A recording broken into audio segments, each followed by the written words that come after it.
In questi giorni ho visto sempre il numero maggiore di militari presidiare strade e piazze. L'innalzamento della criminalità, dislocamento dell'esercito ed una totale controllo. Che tipo di ricerche facevano qui? Queste persone non si fermeranno mai, e se non li fermiamo? Politici e banchieri, altro che spionaggio industriale. C'è una sorta di governo a ombra, capaci di decidere delle sorti di intere popolazioni. E più mi accorgevo che c'era ben altro sotto. Andiamo a cercare risposte. Et qu'est-ce que ça va leur apporter en plus d'avoir ce gouvernement mondial? Une chose est d'avoir un pouvoir officieux, et une deuxième chose est de montrer au grand jour un pouvoir officiel, parce que vous n'avez plus de compte à rendre à personne, vous pouvez agir au grand jour, donner des ordres sans avoir à vous justifier, etc. etc. Alors, et puis, il y a aussi une autre raison, et cette raison-là, elle est difficile à comprendre, et je dirais que moi-même, j'ai mis beaucoup de temps à l'admettre.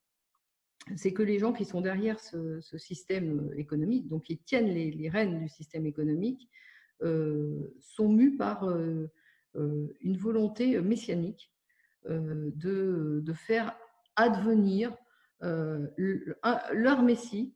Mais maintenant que je prends en compte ce paramètre-là, le fait que ce sont des messianistes, effectivement, tout un tas de choses qui restaient inexpliquées trouvent une explication. C'est la raison pour laquelle ils organisent le chaos. Ils appellent ça le chaos constructif. En fait, ils détruisent le système antérieur pour créer quelque chose de plus grand, de plus ouvert, dans leurs intérêts à eux, bien entendu. Hein. Alors que là, de façon manifeste, il y a en arrière-plan une volonté de destruction pour arriver à ce que eux estiment être le paradis sur Terre, en fait. Un monde messianique. Et ces structures, elles s'organisent comment, ces structures? Alors, il y a un certain nombre d'événements qui doivent advenir précédant cet effondrement de l'histoire. Et ce sont des calamités que l'on trouve dans la Bible hébraïque, notamment dans le livre d'Ézéchiel et dans des prophéties tardives qu'on va retrouver notamment dans le Talmud. Donc, calamité, la guerre, une guerre mondiale, épidémie évidemment, destruction des nations. Vous trouvez dans la Bible hébraïque par exemple des prophéties, les nations seront ivres, elles seront comme si elles n'avaient jamais été. Vous avez aussi dans le livre de Daniel le fameux rêve que fait Nabuchodonosor et qu'interprète le prophète Daniel avec la chute des 4 empires, Mèdes, Grecs, Romains, etc. Donc vous avez un certain nombre de catastrophes qui doivent advenir. Et les maîtres de l'Agada, c'est-à-dire la tradition talmudique non juridique, ont une vision très pessimiste de l'histoire, de la fin de l'histoire, car ils s'attendent à un certain nombre de catastrophes. Et il y a un concept dont je parle dans un de mes livres, mon premier livre notamment, Occident Islam, source et genèse messianique du sionisme, qui est le messianisme actif. Le messianisme actif consiste à faire advenir les temps messianiques sans attendre que Dieu apporte la rédemption par l'envoi du Messie.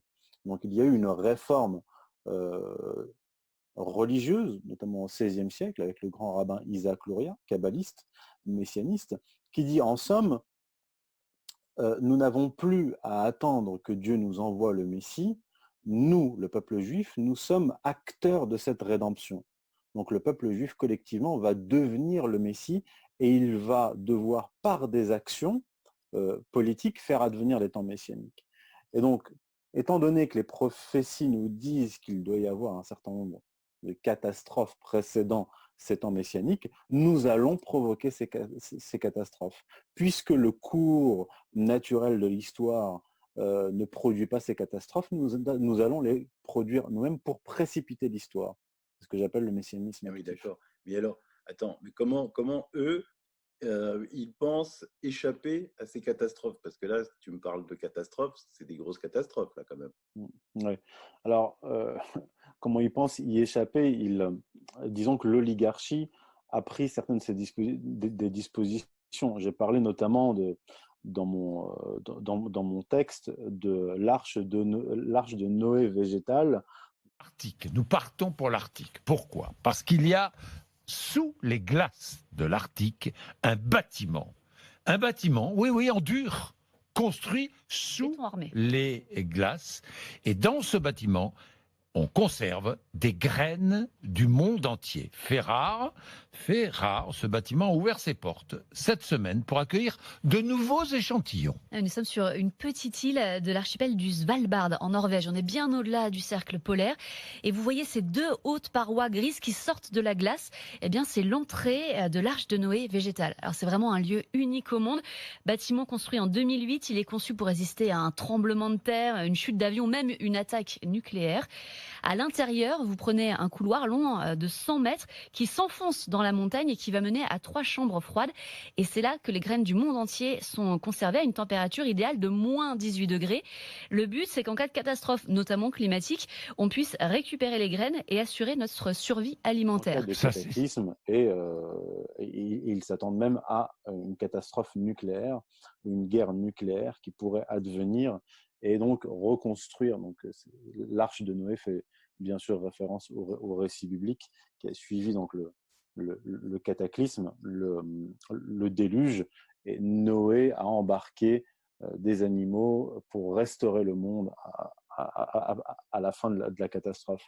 Donc ce sont des gens qui ont une vision religieuse, ils pensent échapper à ces catastrophes parce qu'ils se considèrent comme étant élus.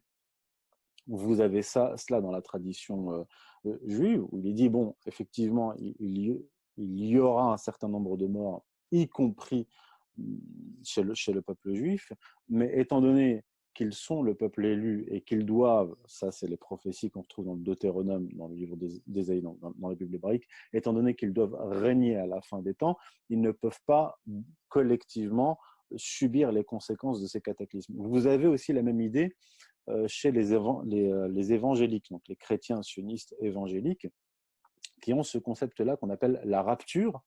Donc, ils s'imaginent que durant l'Armageddon, c'est-à-dire la guerre mondiale cataclysmique, ils seront transportés sur un balcon, donc dans les cieux, et qu'ils verront cette catastrophe se dérouler sous leurs yeux et qu'ils seront préservés. Ce qu'on voit, ce ne sont que les acteurs et des bagarres entre clans. Il faut voir l'arrière-fond, et l'arrière-fond, il y a une apparence ultra-matérialiste et un arrière-fond spirituel, et de l'esprit dépend la matière. C'est-à-dire qu'il faut comprendre la tournure d'esprit de ces personnes, les référents religieux, philosophiques, qui conditionnent ensuite le comportement d'acteurs anglais, américains, russes, etc., en sachant qu'il y a des factions au sein de ces milieux. Et donc, mon objectif, c'est d'expliquer sur le long terme que ce qu'on voit aujourd'hui, par exemple, gouvernance mondiale, monnaie mondiale, ça n'a pas surgi il y a 1 an, 2 ans, 3 ans. C'est multiséculaire, avec des référents, de jouissance des biens de ce monde. Et il faut, c'est le constat que j'ai pu établir, un rôle du messianisme juif. Et ça, c'est un sujet certes délicat à traiter, parce que malheureusement, il a été sali par certains, galvaudé par d'autres, mais il faut vraiment voir le sujet. Alors, le coup le plus rusé que le diable ait jamais réussi, ça a été de faire croire à tout le monde qu'il n'existait pas.